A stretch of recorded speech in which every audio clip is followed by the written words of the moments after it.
जो सौगंध खा चुके हों कि मुझे जनता की जिम्मेदारी का निर्वहन नहीं करना है।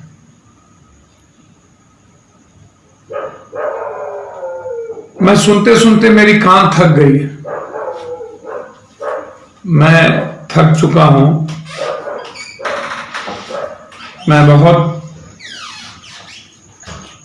अत्यधिक परेशान भी हूं। पता नहीं आप लोग थके हैं कि नहीं। 1000 1000 1000 ये 1000 1000 ये लोग अपने बाप के घर से देते हैं क्या? और 1000 का मतलब क्या? इनको क्या पता?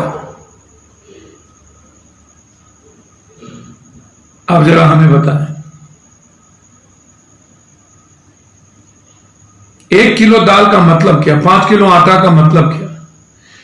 एक घर में 10 परिवार 8 परिवार, इनको क्या दर्द है? इनको क्या पता है मां की पीड़ा का, बच्चों के दर्द का? क्या इन्हें बच्चे और बेटियों का एहसास क्या है? ये बहुत बड़ी कृपा कर दी है।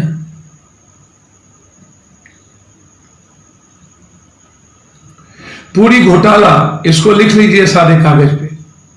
इन लोगों ने बेईमानी की है, पैसे को बंदरबाद किया।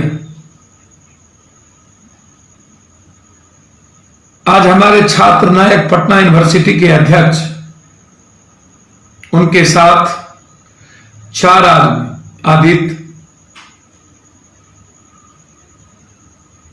जमुई के एक छात्र नायक, एक साइंस कॉलेज के विद्यार्थी को जेल भेज दिया गया। सिर्फ एक आवाज पूरे देश के छात्र और मजदूरों को के सवाल को लेकर लगातार हमारे छात्र इकाई जन अधिकार छात्र परिषद भूख हड़ताल पर भी बैठी थी। आज एक आवाज थी। मुझे आश्चर्य होगा,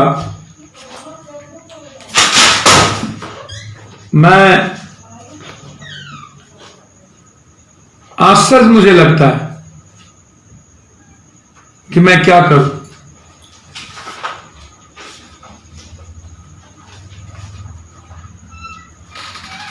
मैं सलाम करता हूं जांबाज उस चारों नायक को, जिसने हिम्मत दिखाई, जज्बात दिखाया, आवाज देने की, बोलने की, लड़ने की, अपने आप को मिटाने की। ये एक आवाज है उस बिहार के नायक और हीरो का, और इस आवाज को दबने नहीं देना है। राजस्थान के बच्चों पर भी कल केस आज हो रहा है, मेंटल टॉर्चर। आत्महत्या की स्थिति में है पूरे देश के बच्चे और मजदूर। मैं जानना चाहूंगा इन बड़े बड़े लोगों से, और खास तौर पर नीतीश कुमार जी से और उसकी सत्ता से, क्या हुआ।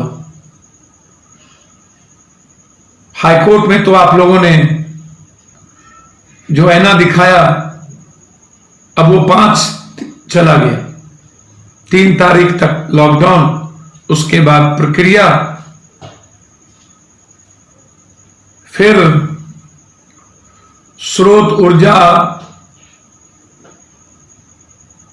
खत्म कर हमारे बच्चों को अब उनके घर लौट के आएंगे। मेरा एक आग्रह है,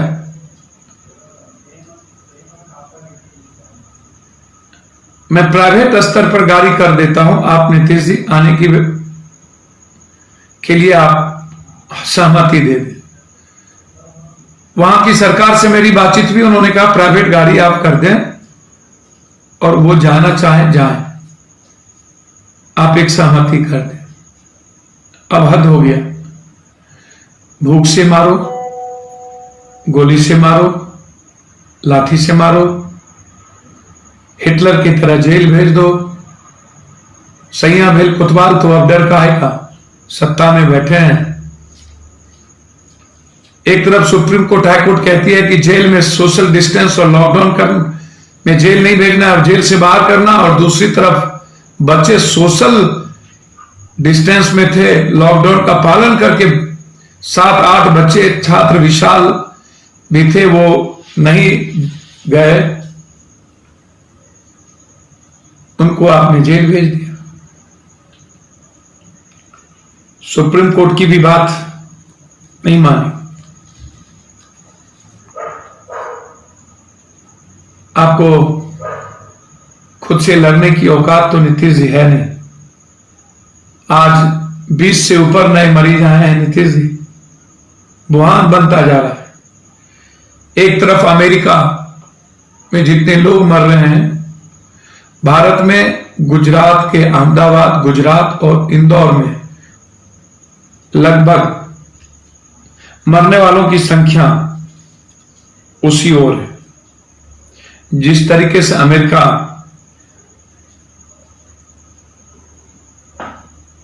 की स्थिति है उसी तरह, क्योंकि ट्रंप आए थे और बहुत बड़ी संख्या में अमेरिकन आए थे वहां, तो हालात बहुत बदतर है। लेकिन उससे बड़ी बदतर मुंगेर में जब पहली मौत हुई थी तो नीतीश जी आप सोए हुए थे। क्या आपकी जिम्मेदारी नहीं बन रही थी कि हर रेड स्पॉट करके वहां पर इलाज करने का? जब आप वहां एक मृत्यु हुई थी मुंगेर में सबसे पहले, जब वहां 1.25 महीने तक आप नहीं कर सके और आज रेड स्पॉट बन गया, तो आप और क्या कर सकते? आपके बस की चीज क्या है? आपकी समझ क्या है? आप जरा ये भी बताइए ना। हम तो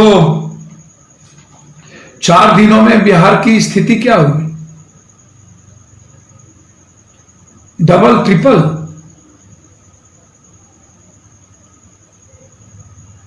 कल हमारे 2 बच्चे भी मर गए चिमकी बुखार से, और आपके मंत्री, आपके संतरी लोग मस्त हैं। नीतीश बाबू,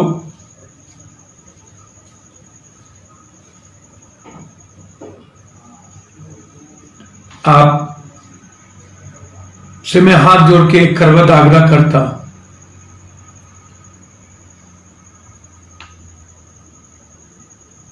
ताकत का गलत इस्तेमाल मत कीजिए। आपके पदाधिकारी निरंकुश हो चुके और बच्चों को इस तरह मरने पर आप विवश मत करिए। मेरा आग्रह है, आप लोगों ने तो जो किया है ना, कल ट्विटर पर सोसाद्री और Amit Malviya make in India के मुद्दे को लेकर के आप देख लीजिए, ये दोनों एक है make in India. Amit Malviya है आईटी सेल के हेड बीजेपी के, और सोसाद्री जी कौन है? आरएसएस के बहुत इंपॉर्टेंट लोग। क्या हुआ?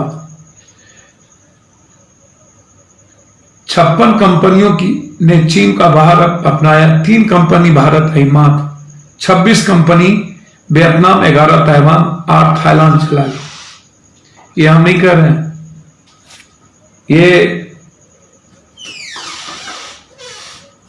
ये दोनों की ट्विटर की स्थिति है, ये देख लीजिए। ये कह रहे हैं कि भारत में यही लोग दोनों इज ऑफ डूइंग बिजनेस में भारत की रैंकिंग पिछले सालों में तेजी से 142वां रैंकिंग थी, उसके बाद 6 साल में 19वां, लेकिन अभी व्यवहारिक तौर पर किसी नई कंपनी के लिए भारत काम करना मुश्किल है। ये दोनों कह रहे हैं। स्थानीय माफिया, सुस्त और भ्रष्ट नौकरशाही, एनजीओ, ट्रेड यूनियन, स्थानीय सरकार की परतों होकर गुजरना होगा। इसलिए कोरोना संकट के बाद अगर कंपनी को अपने देश बुलाना है तो कारोबार की व्यवहारिक आसान बनाना होगा। जो स्थिति नहीं है। भारत के पास बहुत बड़ा मौका था और है भी। क्विंट के एडिटोरियल डायरेक्टर संजय पुगलिया ने टीम लीज के चेयरपर्सन और आरबीआई सीएजी के बोर्ड मेंबर मनीष अग्रवाल से बात की थी। मनीष अग्रवाल ने कहा कि चीन से बहुत सारी कंपनियां का पिछले सालों में मोहभंग हुआ है, अब वो दूसरी जगहों की जाएंगी। इसके कारण चीन को जैसा मौका 1978 में मिला था, ठीक वैसा ही अब भारत के पास है। इसका फायदा भारत को मिल सकता है, लेकिन शर्त यह है कि तुरंत नीतिगत बदलाव करने हो और बांग्लादेश और वियतनाम जैसे देश मौका नहीं तो लूट लेंगे। सबरवाल बताते हैं कि कई सारे रेगुलेटरी नियम जिनको सिर्फ मंजूरी देने भर से कारोबार करना आसान हो जाएगा। वियतनाम, ताइवान जैसे देश से हमारा मुकाबला और इन देशों में स्किल लेबर ज्यादा है, लाल फीताशाही कम है। यदि ये सरकार मौका लूटना है तो लैंड, लेबर, कैपिटल और जुडिशियल रिफॉर्म पर फोकस करना होगा, इनको आसान बनाना होगा। सबरवाल ने उम्मीद जताई कि सरकार जरूर काम करना चाहिए जब आप एक तथ्य से छिपा सुधार नहीं कर पा रही है। ये हम नहीं कह रहे हैं, ये कह रही है कि हम कर सकते हैं लेकिन हम करना नहीं चाहते हैं। ये बीजेपी के दोनों सबसे मजबूत और अच्छे आदमी हैं। अब दूसरी बात,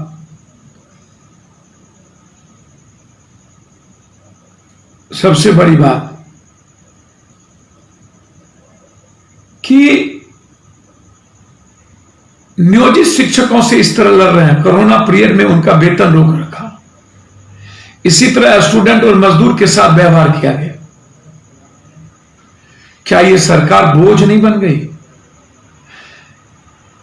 मैं आना चाहूंगा कि केंद्रीय कर्मचारी और पेंशनधारियों की डीए कट रही है, उसकी सबसे बड़ी रेवरी कहां पर बट रही है? यह बहुत ही महत्वपूर्ण है, इसको समझ लेना। यह लिस्ट है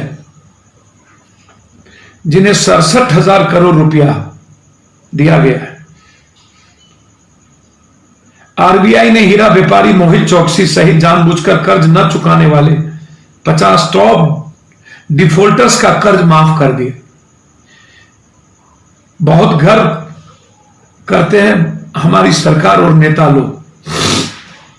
ये आम लोगों के पैसे, सेना का पैसा।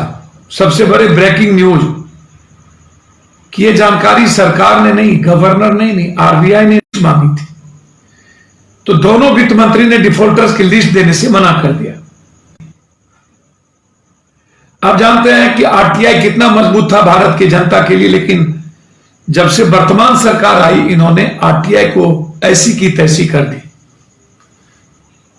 सिर्फ चोरी और लोगों को बचाने के लिए आरटीआई को इतने कमजोर किए उनके धार को। आप सब जानते हैं कि आरटीआई आपकी कितनी बड़ी औजार बन चुकी थी, ताकत थी। आरटीआई इलेक्शन कमीशन के तहत एक स्वतंत्र ताकत था, लेकिन सरकार ने कुतेरने में कोई कसर बाकी नहीं रखा। डिफॉल्टर का मतलब क्या होता है, इसको समझ। पैसा देने की क्षमता है परंतु अपनी इच्छा से वो पैसा नहीं देता, अर्थात अपनी मर्जी चलाने वाला, सरकार को जबरदस्ती औकात बताने वाला, ठेंगा दिखाने वाला। क्योंकि इसको पता है कि हम घूस देते हैं सारे लोगों को, पार्टी को पैसा देते हैं, चंदा देते हैं, कौन बोलेगा हमारी औकात के सामने? किसकी औकात है? परोसते हैं पैसे से लेके भौतिक सुख, सारा सुख, ऐशो आराम की जिंदगी, इश्क मुश्क सब कुछ। 50 टॉप बिल्कुल डिफॉल्टर्स में 68,607 करोड़ रुपये वाली रकम माफ कर देने वाले डिफॉल्टर आईटी बुनियादी ढांचे, बिजली, सोने, हीरे के आभूषण, फार्मा आदि सहित अर्थव्यवस्था के विभिन्न क्षेत्रों से जुड़े। 16 फरवरी को पूछा गया था ये उत्तर, प्रश्न का जवाब नहीं दे पाए थे। आरबीआई ने कहा कि इस राशि 68,607 करोड़ रुपया, जिसमें बकाया तकनीकी लिखित राशि शामिल 30 सितंबर 2019 तक माफ किया गया। किस किस के नाम है? सुप्रीम केंद्रीय बैंक ने 16 दिसंबर 2015 के सुप्रीम कोर्ट के फैसले का हवाला देते हुए विदेशी आधारकर्ता के बारे में संबंधित जानकारी देने से मना कर दिया। बाकायदा इस सूची में टॉप पर मोहित चौकसी, प्रभावित company Gitanjali gems limited 5,492 crore कर्जदार। इसकी अन्य कंपनी जैसे गिली इंडिया लिमिटेड और नक्षत्र ब्रांड्स लिमिटेड क्रमशः 1,447 करोड़ और 1,109 करोड़ रुपए का कर्ज लिया। दूसरे नंबर पर REI एग्रो। चौकसी ने फिलहाल एंटीगुआ एंड बारबाडोस द्वीप समूह की नागरिकता ले ली, जबकि उसका भतीजा और एक अन्य फरार हीरा व्यापारी नीरव मोदी लंदन में है।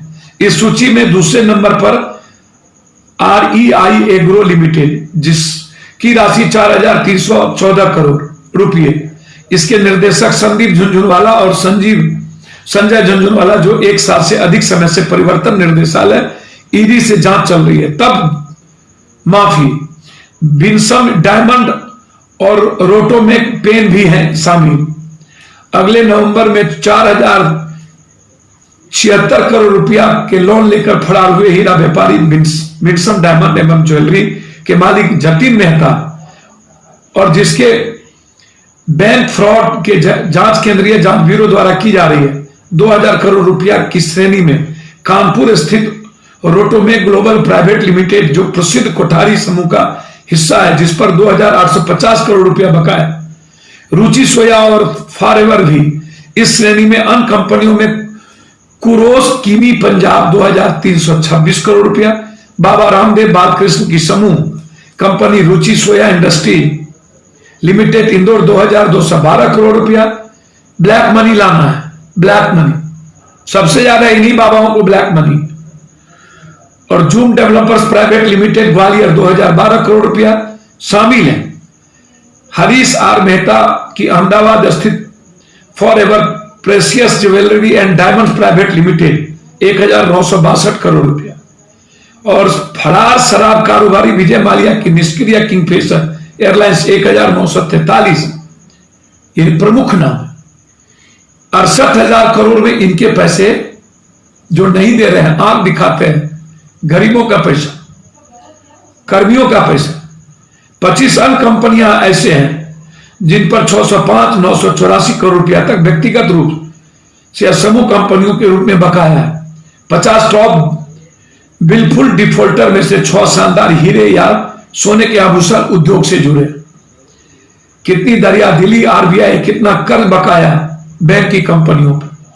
भारत के तमाम सरकारी बैंकों का वित्त वर्ष करीब 1.5 लाख करोड़ रुपए का बकाया बिलफुल डिफॉल्टर से लेना, ये बैंकों का लगभग बैंक, भारतीय स्टेट बैंक सबसे ज्यादा।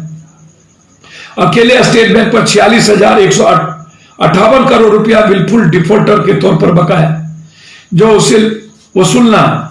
दूसरे नंबर पर पंजाब नेशनल बैंक, जिसका 25,090 करोड़ रुपया फंसा हुआ। तीसरे नंबर पर बैंक ऑफ इंडिया, जिसका 9,890 करोड़ रुपया फंसा हुआ। भारतीय रिजर्व बैंक के डाटा अनुसार सरकारी बैंकों का 31 मार्च 2019 तक 63,820 करोड़ रुपए का ग्रास लोन फंसा हुआ है। इस कारण से बैंक का NPA कम नहीं हो रहा है। 2014-15 में बिलफुल डिफॉल्टर की संख्या 5,349, जो मार्च 2019 में बढ़कर 8,582 हो गई। इनके साथ 2017-18 में 7,553 और 7,079 को विपुल डिफॉल्टर घोषित किया गया। यह आंकड़ा केवल सरकारी बैंकों का है, इसमें निजी बैंकों का आंकड़ा शामिल नहीं है। टाइम्स ऑफ इंडिया अखबार के द्वारा दी गई रिपोर्ट के अनुसार टाइम्स ऑफ इंडिया ने 9,000 से ज्यादा खातों का विश्लेषण किया, जिनमें कर्ज वापसी के लिए बैंकों ने मुकदमे दर्ज करवाए। विश्लेषण में पता चला कि 11 बड़े कर्जदार समूह में हर एक के पास 1,000 रुपया से ज्यादा कर्ज फंसा हुआ है। आंकड़ों का विश्लेषण करने से पता चला कि बैंकों के फंसे कर्जों की रकम बहुत तेजी से वृद्धि हो रही। मसलन पिछले 1 साल में बैंकों का बैड लोन 27% बैड लोन बढ़ गया। उससे 3 साल पहले तक यह आंकड़ा क्रमशः 38%, 67% और 53% था। इस तरह सितंबर 2013 और सितंबर में 2017 के बीच फंसे कर्ज की रकम 28,417 करोड़ रुपया से बढ़कर 4 गुना 1.1 लाख करोड़ रुपया। अब आप सोचिए इन नेताओं का कुकर्म। आप सोचते हैं कभी,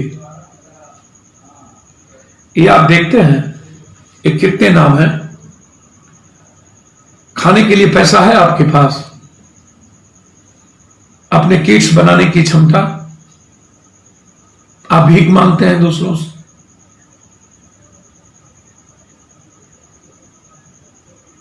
राज्यों को विशेष पैकेज नहीं देंगे, विशेष राज्य का दर्जा नहीं देंगे, बाढ़ से निजात नहीं देंगे, क्या देंगे? आप सोचिए ना। चिमकी बुखार पर जांच नहीं होगी, क्या मतलब? 1,000 रुपया, 1,000 1,000 1,000 1,000 1,000, क्या औकात दिखाता है ये लोग। मैंने इतना गंदा, कमीना और दोगले लोग नहीं देखे। क्या 1,000 रुपया? इन लोगों को लगता है कि 500 रुपये में वोट बिकता है। सस्ती गांव में बनने वाली शराब से और हिंदू मुसलमान बैकवर्ड फॉरवर्ड आरक्षण एसटी एससी दलित से वोट हम ले ही लेते हैं, तो 1,000 रुपया तो काफी है। कीड़े मकोड़े समझते हैं ये रेंगता हुआ। जो भारत के निर्माण में जिस मजदूरों की और गरीबों की सबसे बड़ी भूमिका है, युवाओं की और किसानों की, उसको ये नेता पैर की धूली समझते हैं। कितना नाक को दूध पिलाओगे,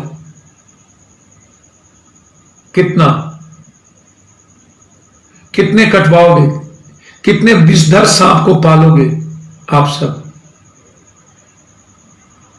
भैया मैं एक साधारण आदमी, मुझे समझ में नहीं आता कि मैं सरकार जिसके पास अकूट पैसे हैं, जो आप भी जानते हो कि कोरोना वायरस या किसी राहत, किसी बाढ़, तूफान, ऐसे पैसे की कोई जांच नहीं है, ऑडिट नहीं है। कहां जाएंगे, कौन लुटेगा, किसको जाएगा, किसको नहीं जाएगा, कहां खाना खिला देगा जबरदस्ती, कितने स्कूल का नाम गिना देगा, सब नेताओं के घर में जाएंगे।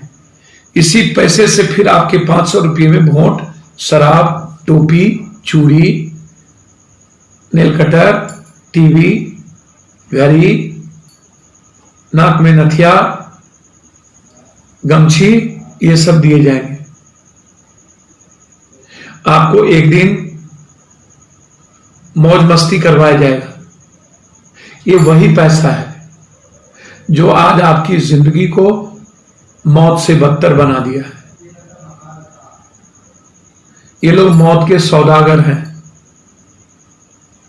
इन लोगों को माफ मत करना। ये 68,000 करोड़ रुपए किसके हैं? ये बाबा रामदेव क्या है? 2,500 करोड़ रुपया इनके कर्ज माफ कर दिए गए। क्यों? क्या था इनके पास?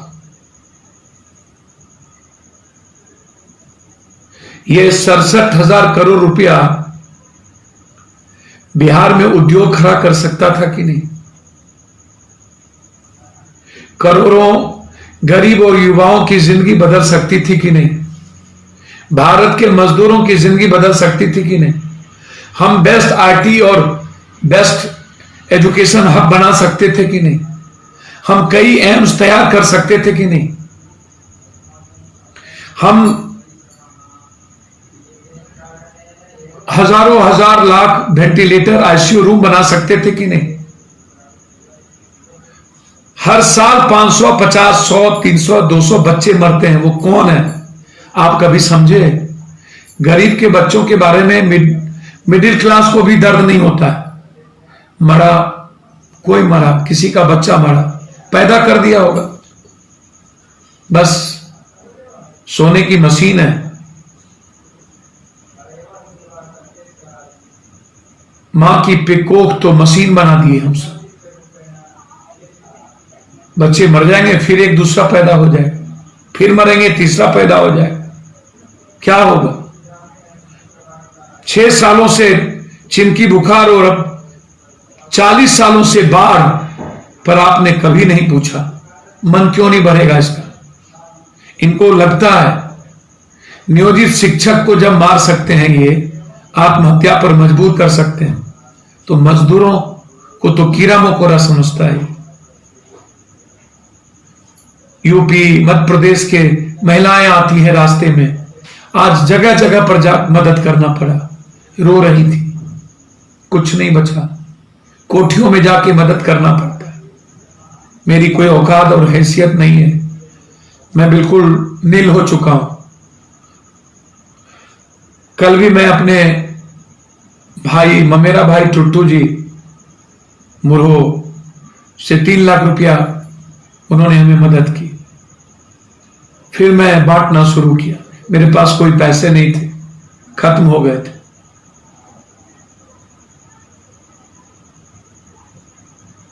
क्या करूं आप मुझे बताइए। इस तरीके से आखिर मेरे पास क्या उपाय।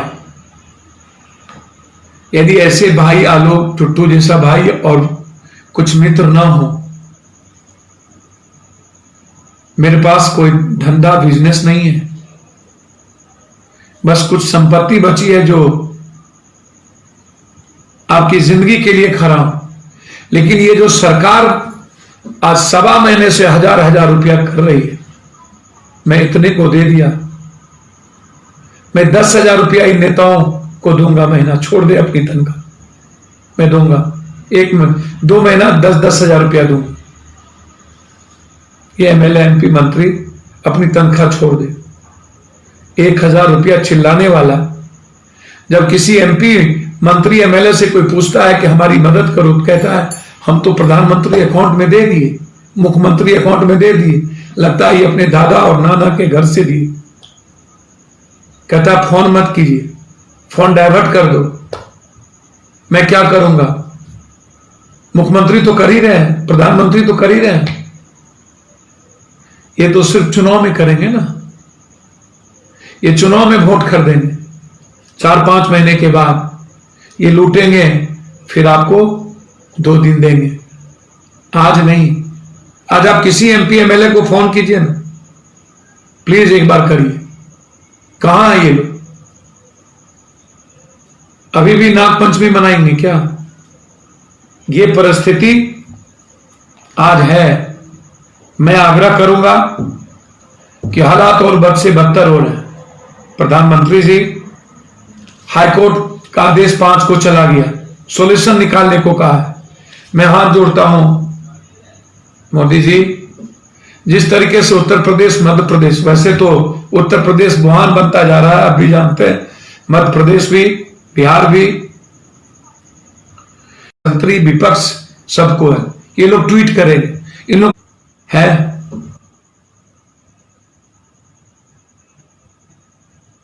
बच्चों पर केस हो रहे हैं, मां पिता रो रहे हैं, क्या होगा। प्लीज मैं हाथ जोड़ता हूं, बच्चों को भिजवा दीजिए, आपसे आग्रह है। और 3 तारीख के बाद आप लॉकडाउन ट्रेन मत चलाएं, लेकिन पर्टिकुलर जगहों से मजदूरों को जाने की व्यवस्था 2 दिन के लिए कर दें, मेरा आग्रह है। और मैं चाहूंगा 68,000 करोड़ जिस डिफॉल्टर को मिला है, ये जनता का पैसा है, ये बिहार का पैसा है। सरकार